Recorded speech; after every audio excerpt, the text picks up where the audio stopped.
오늘 강의 진행을 할게요. 이 재고 관리에 대해서 알아볼 거예요. 제가 이 내용을 준비하게 된 이유는 무엇이냐 하면 이 재고 관리에서 사용되는 두 가지 규칙이 있습니다. 첫 번째는 선입선출이고요. 두 번째는 이동평균입니다. 그래서 이 두 가지를 우선 알아볼 거고요.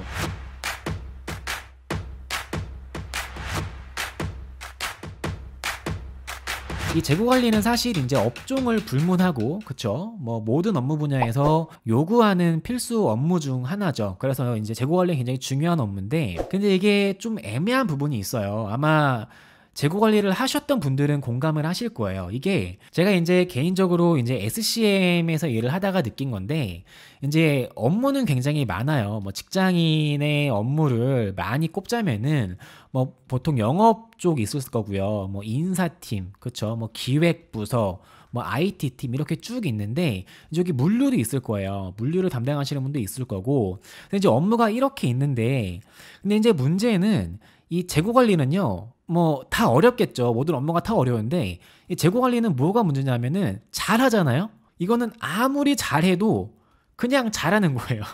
이건 내가 아무리 열심히 해서 뭘 잘해도 그냥 평타야. 이거는 잘하면은 평타고 못하면은 빵꾸가 나서 정말 완전 망하는 거예요. 그래서 이거는 잘하면은 평타고 못하면은 이게 티가 나는 업무이기 때문에 굉장히 스트레스가 좀 많은 업무예요. 이제 반면에 영업이나 뭐 인사, 기획 이런 데는 뭐 못하면은 뭐 그래 뭐 기획이 잘못될 수 있지 넘어갈 수 있고 잘하면은 대박이거든요. 그래서 이게 물류라는 업무가 이게 물류 관리를 잘한다는 거는요. 이게 하시는 분들은 공감을 하실 거예요.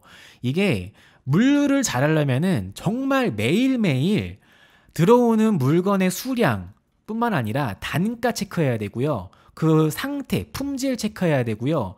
중간에 물건의 그 배송 중에 문제가 발생하지 않는지 그런 문제를 체크할 게 엄청 많거든요. 그래서 이 물류는 사실 제 개인적인 생각으로도 굉장히 좀 3D한 업종 중에 하나다. 물론 다 뭐 개개인 간의 고충이 있겠지만 이런 수시로 발생하는 업무를 봤을 때에는 정말 물류는 정말 거의 끝판왕이라고 생각을 해요. 그래서 이거를 이제 엑셀로 어떻게 하면 좀 편리하게 관리할 수 있을까 그 내용을 다루고 싶어서 오늘 강의를 준비를 한 거예요. 그래서 일단 이 배경에 대해서 제가 간단하게 설명을 드린 거고요. 자, 그래서 일단 이 물류를 볼 때 우리가 이제 두 가지로 볼 수가 있어요. 첫 번째는 이 회계적인 관점으로 볼 수가 있고요. 두 번째는 물류적인 관점으로 볼 수가 있는데 제가 서론을 빼먹었네요. 이 서론을 먼저 볼게요. 자, 그래서 물류는 이 회계적인 관점과 물류적인 관점이 있어요. 두 가지가 있고 이제 회계적인 관점이 뭐냐 하면은 이건 금액을 맞추는 거죠. 그래서 밑에 보시면은 이제 기초 재고액이 있고요. 내가 얼마 100원이 있었어요. 이제 그중에 내가 50원을 샀어요. 근데 그중에 30원을 팔았어요. 그러면 마지막 잔고는 120원이 남아야겠죠. 이제 이런 식으로 금액을 맞추는 게 회계적인 관점이 되겠고요. 이제 아마 이 내용이 우리가 엑셀로 이제 주로 관리하게 될 내용이고, 두 번째로 물류적인 관점이 뭐냐 하면은 이 물류는 선입선출 또는 후입선출 등의 기준이 있고, 이제 뭐 선입선을 많이 아시는 것처럼 뭐 앞에 먼저 들어온 거를 먼저 팔아야 되고, 대부분 제 경험상 진짜 한 50% 이상은 이거를 지킬 수가 없어요. 왜냐하면은 뭐 고객 입장에서 나는 뭐 이거를 갖고 싶어요. 나는 뭐 한 박스 통째로 갖고 싶어요. 나는 뭐 어떤 색깔을 갖고 싶어요. 이런 요구가 들어오기 때문에 이거를 이대로 지키기가 사실은 좀 어렵거든요. 그래서 이 물류적인 관점에서 봤을 때 이거는 100% 지켜지지 않는다. 근데 이 재고 관리에서 이제 이것만큼은 꼭 지켜지는 규칙이 있어요. 그게 뭐냐면은 바로 회계적인 관점에서 이거예요. 우리가 물건을 10개가 있었어요. 근데 그 중에 10개를 샀어요. 그리고 5개를 팔았어요. 그러면은 이거는 총 수량이 15개가 남아야 되는 게 맞아요. 그쵸? 이거는 무조건 지켜줘야 되는 규칙인 거죠. 이거는 무조건 지켜줘야 되는 규칙이고, 두 번째로 이 10개를 우리가 뭐 금액적으로 봤을 때에도 이게 1,000원이었고 500원을 샀고 100원을 팔았으면은 이게 1,400원이 남아야 되는 거는 이건 너무나도 당연한 거예요. 그래서 이 재고 관리에서는 이 수량과 금액만큼은 항상 100% 맞아야 돼요. 근데 우리가 이렇게 왜 회계적인 관점으로 선입선출, 이동평균, 후입선출 나누는 기준이 왜 나누냐고 하면은 이 수량과 금액은 100% 맞지만 이 중간에 있는 이 단가가 달라지는 거예요. 이게 무슨 말이냐 하면은 자 볼게요. 제가 예를 들어서 어제예요. 어제 제가 사탕을 10개를 샀어요. 그리고 10개를 100원 주고 샀어요. 그러면은 총 재고 금액은 이건 1,000원이 되겠죠. 사탕이에요. 그리고 제가 오늘 똑같은 걸 샀어요. 똑같은 사탕을 10개를 샀는데 그 10개는 150원 주고 샀어요. 오늘은 150원이었던 거예요. 그래서 그 총 금액은 1,500원이 되겠죠. 그쵸? 그럼 저는 오늘 날짜로는 사탕을 20개를 들고 있고 그 사탕의 총 금액은 2,500원인 거예요. 그쵸? 근데 이제 여기에서 달라지는 거예요. 만약에 제가 이제 오늘 사탕을 10개를 팔았어요. 이 10개를 팔았는데 내가 200원에 팔았어요. 그럼 내가 이 재고 계산 기준을 선입 선출로 본다라고 하면은 이 앞에 있는 10개가 나가는 거예요. 그러면 이 재고의 원가는 1,000원일 거고 내가 2,000원을 벌었기 때문에 그때 매장 매출 이익은 1,000원인 거예요. 그쵸? 이건 선입 선출인 경우고 만약에 내가 후입 선출로 본다. 그럴 경우에는 총 원가는 1,500원이에요. 그쵸? 그렇기 때문에 그날의 이익은 500원인 거예요. 그래서 이런 식으로 내가 중간에 이 단가를 정하는 거, 그러니까 수량과 금액은 무조건 동일해요. 근데 이 중간에 내가 단가를 어떻게 정하느냐에 따라서 선입선출, 이동평균, 후입선출이 나누는 건데 이거를 어떻게 왜 나누냐라고 하면은 일반적으로 지금 보시면은 제가 후입선출로 잡으니까 내 매출 이익이 줄어들었어요. 그쵸? 근데 그 전에 어찌됐든 내가 번 돈은 똑같고 내가 물건을 사온 건 똑같아. 그쵸? 그러니까 어찌됐든 내가 번 돈은 똑같고 재고 금액은 똑같은데 그냥 단순히 이 단가의 기준을 바꿔서 내가 후기손실을 잡게 되면은 수익이 500원이고 선입선출을 잡게 되면은 수익이 1,000원이에요. 그래서 후기손실을 언제 사용하냐라고 하면은 이 후기손출은 단기적으로 봤을 때 일반적으로 물가는 올라요. 인플레이션이 생기기 때문에 나의 순이익이 줄어드는 효과가 발생을 해요. 그렇기 때문에 세금을 좀 덜 내는 효과가 나올 수 있겠죠. 그 다음 페이지를 볼게요. 자, 그래서 이 선입선출과 이동평균을 알아볼 거예요. 그래서 재고를 볼게요. 지금 재고가 총 6박스가 있어요. 그래서 1번, 2번, 3번, 4번, 5번, 6번 박스가 있고요. 이 6개 재고는 모두 동일한 아이템이에요. 동일한 제품이고 이 제품인데 제가 총 60개를 가지고 있죠. 근데 이 60개가 단가가 다 달라요. 그래서 1번 박스는 500원짜리고요. 2번 박스는 300원, 3번 박스는 200원 이런 식으로 단가가 다른 거고 그래서 60개의 재고를 가지고 있고 거기에 대한 총 금액은 25,000원이에요. 그렇죠? 그래서 이 재고를 가지고 우리가 선입선출과 이동평균으로 판매를 해볼 거예요. 그래서 만약에 선입선출로 물건을 팔았어요. 그러면은 내가 20개를 판다라고 하면은 지금 앞에 있는 이 5개와 10개 15개를 판매를 하고 뒤에 있는 3번 박스에서 여기엔 15개가 들어있기 때문에 여기 5개를 빼서 판매를 하겠죠. 그래서 지금 단가가 500원짜리, 300원짜리 이렇게 판매가 됐고 3번 박스에서는 200원짜리가 이렇게 팔리는 거예요. 그래서 총 20개가 나왔고요. 20개에 대한 총 금액은 6,500원이 판매가 된 거예요. 그쵸?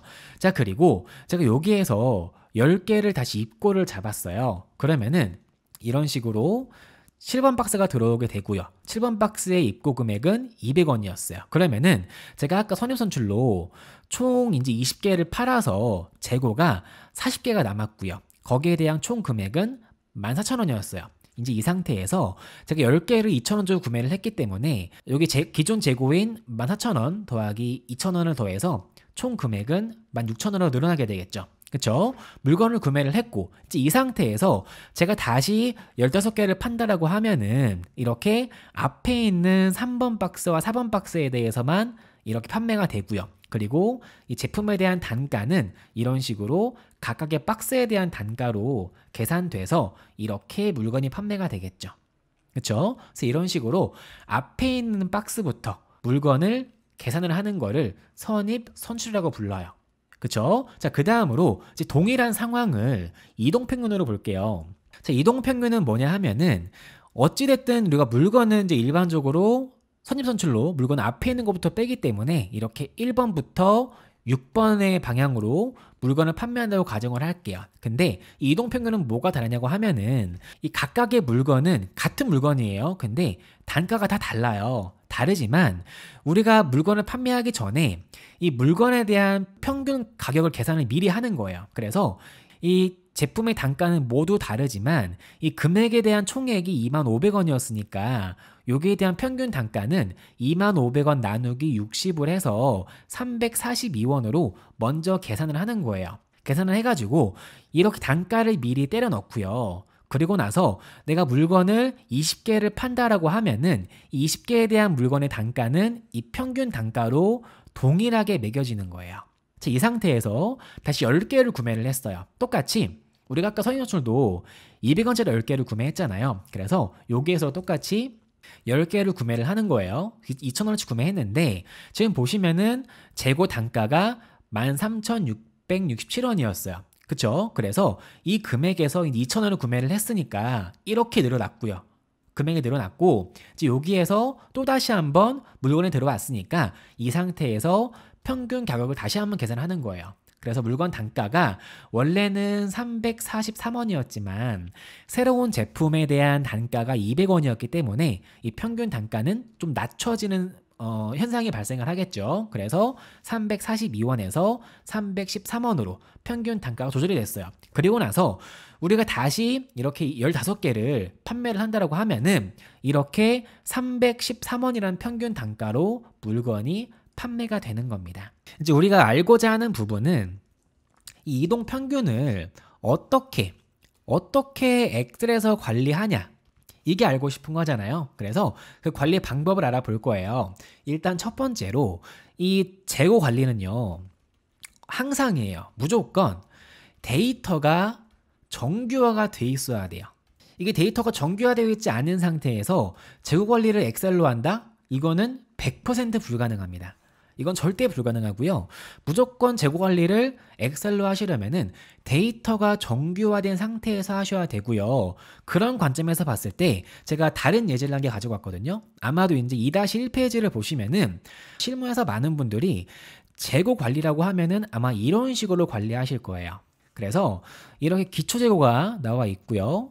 그리고 1일날 몇 개 들어왔고 몇 개 나가서 1일날 잔고 몇 개, 2일날 잔고 몇 개, 이렇게 관리해서 아마 월 단위로 관리하시거나 또는 주 단위로 관리를 하시고요. 그 상태에서 이제 마지막 기말 재고를 이렇게 오른쪽 끝에 계산하시는 방법으로 아마도 많은 분들이 관리하실 거라 생각을 해요. 이렇게 하게 되면 어떤 문제가 발생을 하냐 하면은 데이터가 이거를 하나를 끊어서 볼 때에는 문제가 되지 않아요. 이 표만 보면은 문제가 되지 않는데, 근데 이 데이터가 1주차, 2주차, 3주차 쌓이거나 또는 1월달, 2월달 데이터가 쌓이게 되면은 이 표는 도저히 어떻게 싸워서 관리할 수가 없는 형태예요.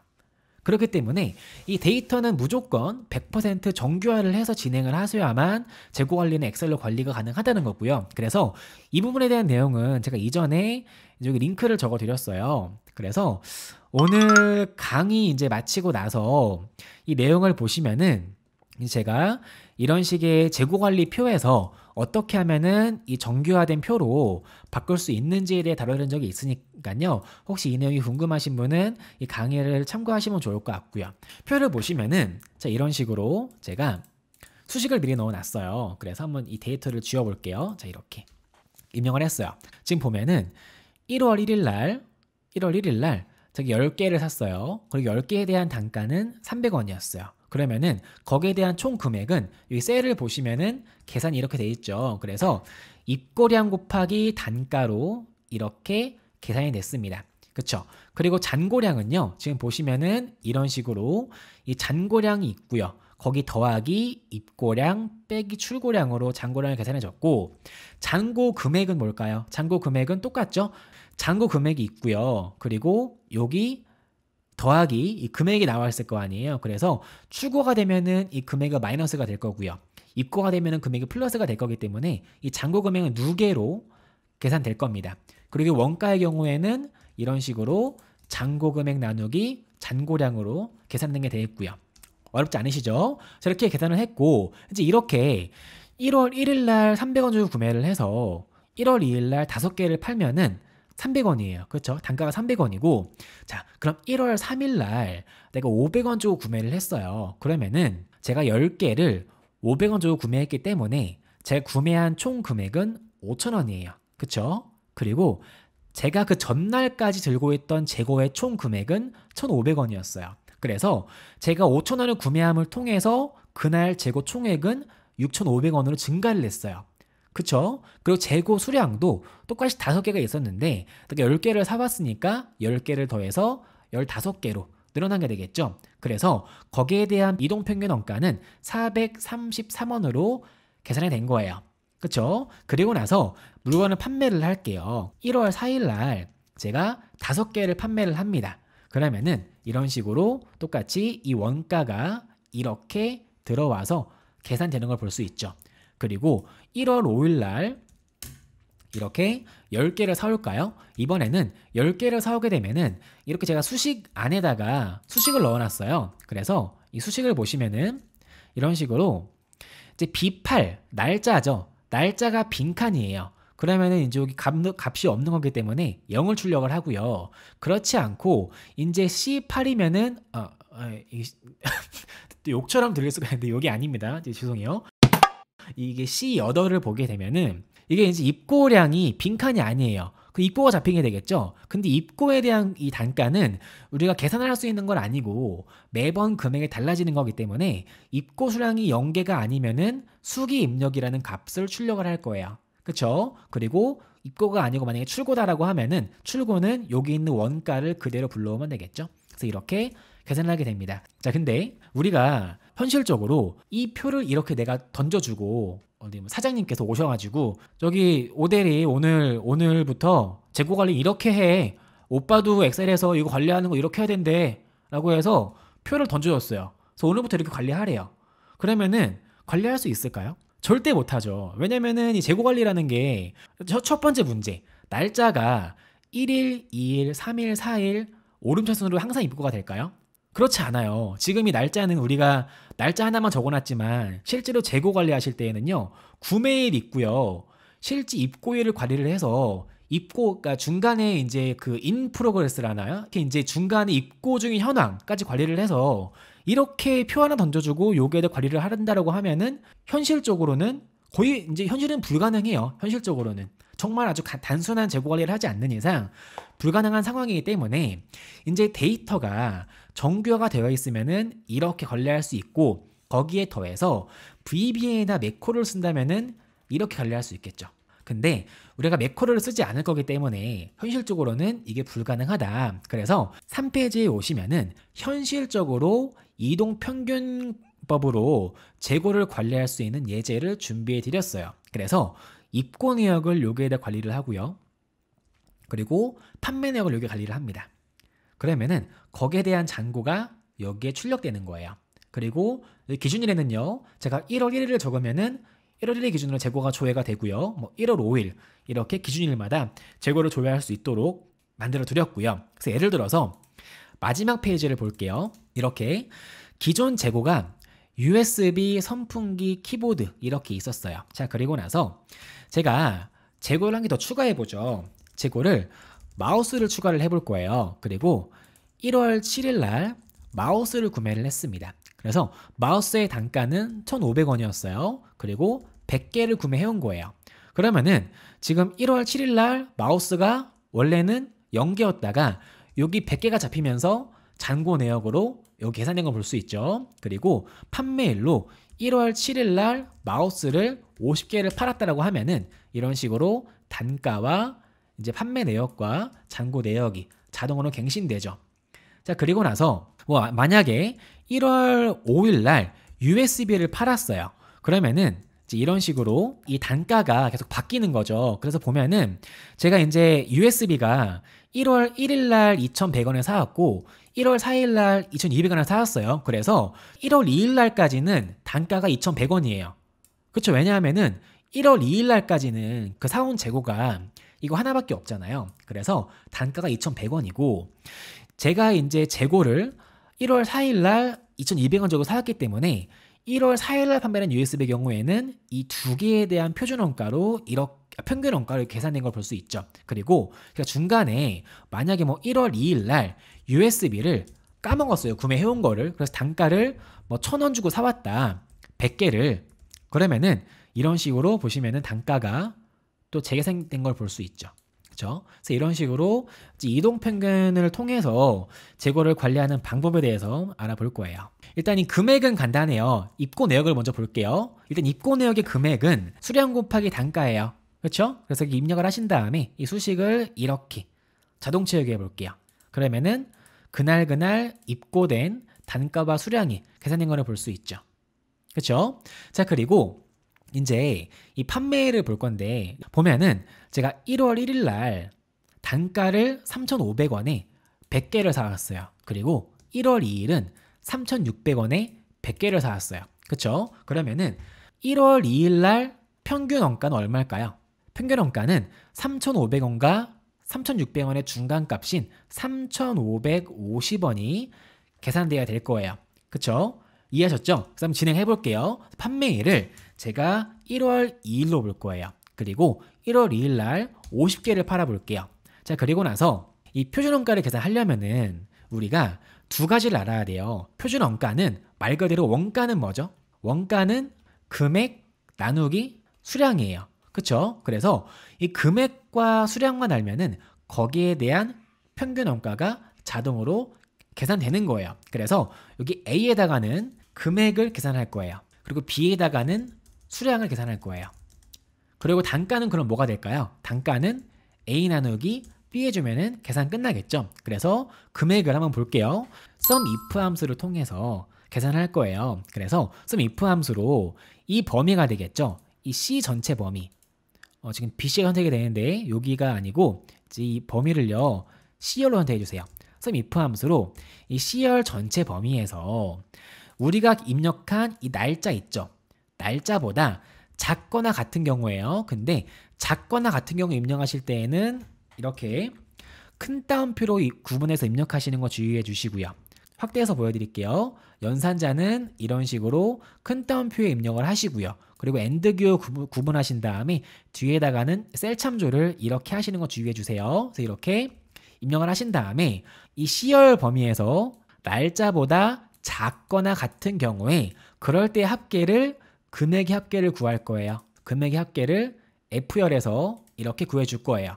그리고 엔터 입력을 하시면은 지금 보시면은 1월 2일보다 작거나 같은 날짜인 이 두 개의 합계, 그쵸? 이렇게 두 개 범위 선택하신 다음에 오른쪽 밑에 보시면은 이런 식으로 71만 원이 계산된 걸 볼 수 있죠. sum if 함수로 계산된 걸 볼 수 있어요. 동일하게 수량도 sum if 함수를 통해서 이 C열 범위에서 이 날짜보다 작거나 같은 경우에 합계를 구할 건데 이번에는 수량의 합계를 이렇게 계산해 줄게요. 그렇죠? 그리고 엔터 입력하시면은 이렇게 1월 2일보다 작은 날짜인 경우에 금액과 수량이 계산됐어요. 자, 그리고 나서 단가는 뭘까요? 평균 원가는 금액 나누기 수량하면은 단가 계산될 거고요. 그리고 거기에 대한 금액은 이 단가 곱하기 수량을 해주면은 거기에 대한 금액으로 계산되겠죠. 자, 그 다음으로 이제 만약에 1월 3일을 보죠. 자, 1월 3일도 한번 동일하게 우리가 수식을 여기 입력을 했으니까요. 이 수식을요. 이렇게 자동 체크해 볼게요. 자, 그러면은 자, 단가가 지금 얼마예요? 단가가 3,600원이에요. 자, 과연 이 금액이 맞는 금액일까요? 여러분 어떻게 생각하세요? 아마도 많은 분들이 아니라고 생각하시는 것 같아요. 자, 왜 아닐까요? 자, 보면은 우리가 이 입고 내용만 봤을 때에는 분명히 1월 1일, 1월 2일, 1월 3일 날 동일하게 100개씩 금액을 이렇게 구매해봤기 때문에 평균 원가는 3,600원이 아닐까라고 생각을 할 수가 있어요. 근데 한번 볼게요. 제가 수량을 아까 50개를 팔았잖아요. 그쵸? 그러면은 이 1월 3일까지는 300개를 사왔을 거니까 이날 재고는 250개일 거예요. 그쵸? 그래서 250개를 팔아봤다고 가정을 해볼게요. 250개를 팔았어요. 이렇게 입력을 해보죠. 자, 그러면은 제가 여기 1월 4일을 지워볼게요. 이렇게 지워보면은 1월 3일까지 총 구매한 재고 수량은 300개예요. 그쵸? 300개고 거기에 대한 금액은 108만 원이었어요. 그쵸? 판매한 걸 보죠. 판매한 것도 300개를 팔았는데 이상해요. 금액이 107만 7,500원이에요. 이상하죠? 분명히 같은 수량을 팔았는데 여기는 108만 원이고 여기는 107만 원이에요. 그러면 이거는 안 되는 거죠. 틀린 거죠. 자, 왜 그런가 하면은 왜 그럴까요? 지금 보면은 여기에 대한 금액은요. 우리가 이전에 아까 이 서론에서 말씀을 드렸지만 이동평균은요. 물건이 판매가 됐어요.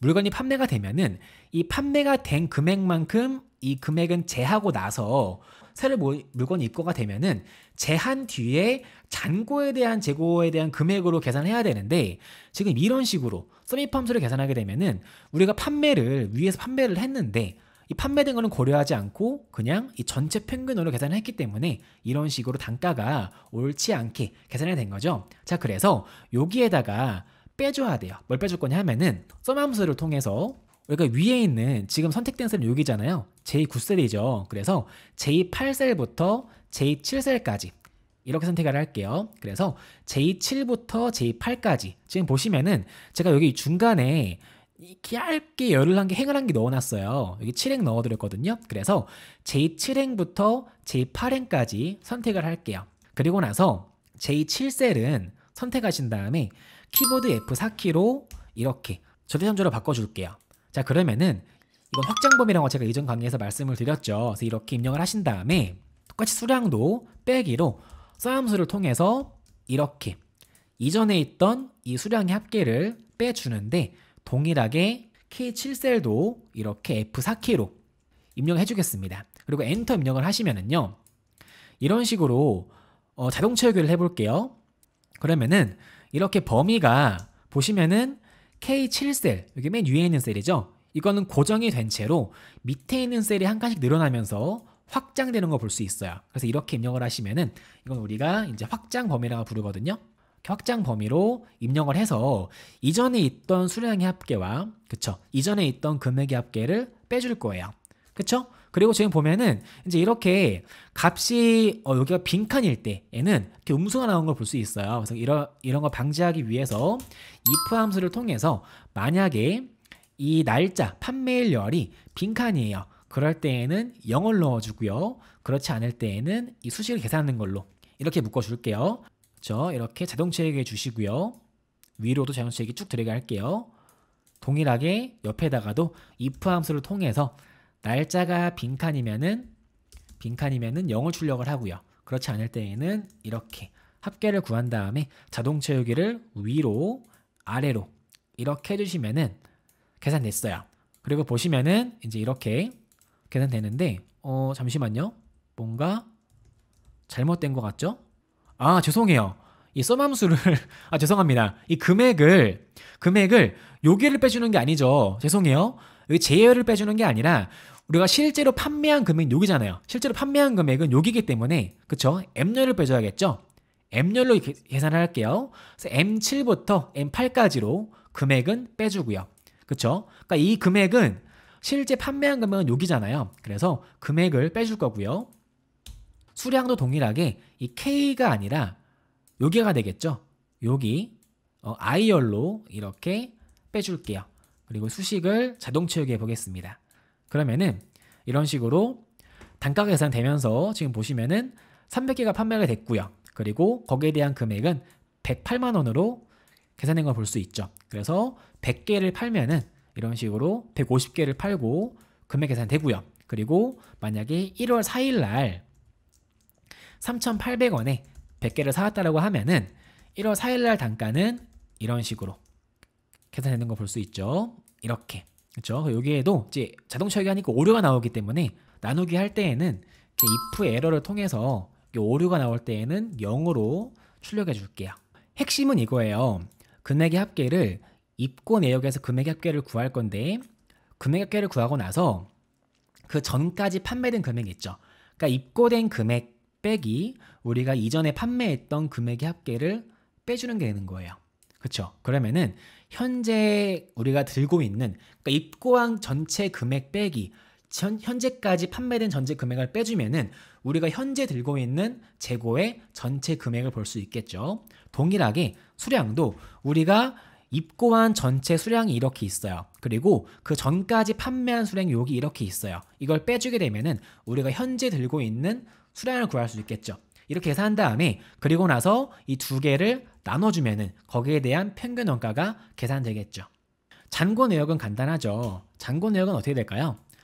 똑같이 이 수량은 sumIf 함수를 통해서 일단 수량은 이 C열에서 우리가 지금 여기 보시면은 기준일을 넣어줬어요. 그래서 기준일보다 작거나 같은 경우에 합계를 구할 건데 이 수량의 합계를 구할 거예요. 그렇죠? 이렇게 입력을 하시면은 이 C열에서 이 기준일보다 작거나 같은 경우에 수량의 합계를 이렇게 구하게 되겠죠. 그렇죠? 그리고 빼기 현재 잔고는 sumIf 함수를 통해서 동일하게 이번에는 이 판매일 범위, 판매 내역의 날짜에서 똑같이 기준일보다 작거나 같은 경우에 그럴 경우에 합계를 여기 판매 수량 범위 여기가 되겠죠. 여기에서 구해줄 거예요. 그쵸? 그리고 엔터 입력하시면은 현재 수량이 나온 걸 볼 수 있죠. 그래서 지금 400개를 구매를 했고요. 그 중에 250개를 팔았기 때문에 현재 잔고 수량은 150개가 되는 걸 볼 수 있고요. 동일하게 금액도 sumIf 함수를 통해서 이 전체 C열 범위죠. 일단 입고 내역 C열 범위에서 이 날짜가 기준일보다 작거나 같은 경우를 볼 거예요. 보고 그리고 그럴 때의 합계는 이 금액을 구하게 될 거죠. 그래서 여기 F를 선택해 주시고요. 빼기 sumIf 함수 통해서 동일하게 이번엔 판매일 범위에서 이 기준일보다 작거나 같은 경우에 합계를 구할 건데 이번에는 이 판매된 금액의 합계를 구해주면 되겠죠. 이렇게 입력하시면은 이렇게 들고 있는 재고의 금액 총액, 현재 들고 있는 재고의 수량이 계산됐어요. 단가는 그럼 뭘까요? 단가는 금액 나누기 수량해주면은 이렇게 계산되겠죠. 그래서 지금 보시면은 104만 6천 원 빼기 97만 100원을 해볼게요. 이렇게 빼기 해보시면은 현재 금액과 동일하게 계산되는 걸 볼 수 있죠. 그래서 이렇게 잔고 내역을 구했습니다. 자, 여기에서 이제 한 가지 문제가 생겨요. 어떤 문제가 발생을 하냐 하면은 지금 우리가 이렇게 계산을 하는 이 조건에는 한 가지 가정이 있어요. 무엇이냐 하면은 바로 이 날짜가 반드시 오름차순으로 즉 순서대로 입력이 돼야 된다는 거겠죠. 그쵸? 무슨 말이냐 하면은 제가 이렇게 순서대로 입력을 하지 않고 판매 내역이 이렇게 있었는데 제가 중간에 한 개를 까먹었어요. 까먹어서 1월 3일, 1월 2일 날 50개를 판 게 있었는데 제가 누락했던 거예요. 그래서 이렇게 뒤에 입력을 하게 되면은 지금 보시는 것처럼 뭔가 이게 이상하게 나오죠. 계산이 옳지 않게 돼요. 그쵸? 왜 이런 상황이 발생을 하냐 하면은 이렇게 하다 보니까 이 sum 함수는요. 지금 보면은 이 앞에 있는 그러니까 이 날짜가 오름차순으로 정렬이 되지 않기 때문에 지금 보시면은 이 수량, 이 금액도 마찬가지고 수량도 마찬가지고요. sumIf 함수를 통해서 나온 값은 1월 2일보다 작은 값이에요. 그쵸? 그러면은 여기에서는 여기의 합계가 되겠죠. 여기 합계가 구해질 거고요. 그리고 실제로 우리가 빼주는 금액은 이 전날까지, 그러니까 실제로는 전날이 아니지만 이 전의 범위까지의 모든 금액을 빼주다 보니까 여기 있는 금액이 여기에서 1월 2일보다 있던 금액보다 큰 거예요. 그러면 이렇게 금액이 마이너스가 되는 상황이 발생을 하는 거죠. 그래서 이렇게 오름차순으로 즉 순서대로 입력을 하지 않아도 계산이 올바르게 되도록 하려면은 어떻게 해야 되냐 하면은 여기에 우리가 sum 함수로 계산을 했지만 이 sum 함수를요 sumIf 함수로 바꿔주는 거예요. 그래서 자 앞에다가 조건을 넣어주는 거예요. 이 날짜가 지금 여기 범위 있죠. 이 범위 H7부터 H8까지예요. 이 범위에서 날짜가 이거랑 동일해요. H8과 동일할 때의 합계를 이 금액 범위에서 구해주는 게 되겠죠. 그쵸? 지금 보면은 제가 여기 H7이 되겠네요. 그래서 이렇게 옆에 보시면은 M7부터 M7까지 여기였어요. 그쵸? 이 전에 있던, 그러니까 현재 활성화된 셀은 여기예요. 현재 활성화된 셀은 여기 H8셀인데 H7셀, 그러니까 여기 있는 날짜, 그 전에 있는 날짜와 동일한 경우에 금액의 합계를 구해주는 게 될 거예요. 그쵸? 그리고 H7셀은 F4키로 절대sam조를 바꿔줘서 혼합참조 확장 범위로 바꿔줄게요. 이렇게 입력을 하시고요. 수량도 동일하게 sumIf 함수로 바꿔주시고요. 그리고 나서 합계를 구할 범위는 여기 H7셀 되겠죠. 이렇게 범위 입력을 하시고요. 그렇죠? 그리고 그 조건은 이 날짜가 될 겁니다. 이렇게 입력을 해서 이 앞에 있는 범위, 날짜 범위에서 이 날짜와 동일한 경우에 수량의 합계를 구해서 빼줄 거예요. 이렇게 입력하시면 되겠죠. 자, 그리고 이 수식을 자동 채우기 하시면은요, 이런 식으로 보시면은 날짜가 바뀌었지만, 잠시만요, 뭔가 이상하죠? 잠시만요. 빼주는데, 죄송해요. 제가 여기 등호를 빼먹었죠. 작거나 같은 경우가 되겠네요. 그쵸? 죄송합니다. 여기 날짜 조건을 작거나 같은 경우가 되겠네요. 똑같이 금액도 여기에다가 작거나 같은 경우로 이렇게 입력을 해서 자동 채우기 해주면 되겠네요. 그쵸? 이렇게 입력을 하시면은 되겠네요. 그래서 현재 1월 2일 날 단가와 금액이 모두 올바르게 계산된 걸 볼 수 있죠. 그래서 이런 식으로 입력을 하시면은 현재는 제품이 한 개인 경우예요. 그렇죠? 그래서 이렇게 구할 수가 있고요. 우리가 이제 실제로 업무를 할 때에는 이 제품이 한 개인 경우가 아니라 이런 식으로 제품이 뭐 USB, 선풍기, 키보드, 마우스 이런 식으로 제품이 여러 개일 때를 다루기 때문에 이럴 때에는요, 이 함수만 바꿔주시면 되세요. 그래서 옆에 보시면은 이제 여기 단가를 클릭을 하시면은 함수가 입력이 되어 있는데 이게 뭔가 복잡해 보이지만 전혀 어렵지 않거든요. 이게 뭐냐 하면은 이제 우리가 아까 이전 단계에서는 이렇게 금액과 수량을 나눠서 계산을 한 거예요. 그렇죠? 근데 이제 나누지 않고 그냥 이 안에다가 입력을 한 거예요. 한 번에. 그래서 이 앞에 있는 이 함수는 금액이 되겠죠. 그래서 여기는 금액이고요. 이 뒤에 있는 이 범위는 수량인 거예요. 그래서 이 두 개를 나눠주니까 이렇게 단가가 나오는 게 되겠고요. 그래서 이 금액은 아까 우리가 SUMIF 함수로 구했던 거를 SUMIF S 함수로 바꿔서 그냥 단순하게 조건만 하나를 추가해 준 거예요. 그래서 금액의 합계를 구하는데 첫 번째 조건으로는 입고일 범위에서 이 날짜보다 작거나 같고요. 두 번째로는 이 제품명 범위에서 이 제품명과 동일한 경우에 합계를 구하는 게 되겠습니다. 그래서 이렇게 합계가 SUMIF 함수로 구하는 이 조건만 하나 추가가 된 거고요. 동일하게 수량도 이런 식으로 조건이 입고일과 제품명 기준으로 이런 식으로 조건만 하나가 더 들어가서 원리는 동일해요. 입고 내역에서 우리가 구매했던 전체 재고의 금액과 수량, 그리고 현재까지 판매된 전체 재고의 금액과 수량을 빼줘서 우리가 현재 들고 있는 현 재고의 금액과 수량을 기준으로 이 단가를 구한다 라는 게 되겠고요. 동일하게 이 잔고 내역도 이런 식으로 SUMIF 함수로 바꿔서 계산하는 게 되겠습니다.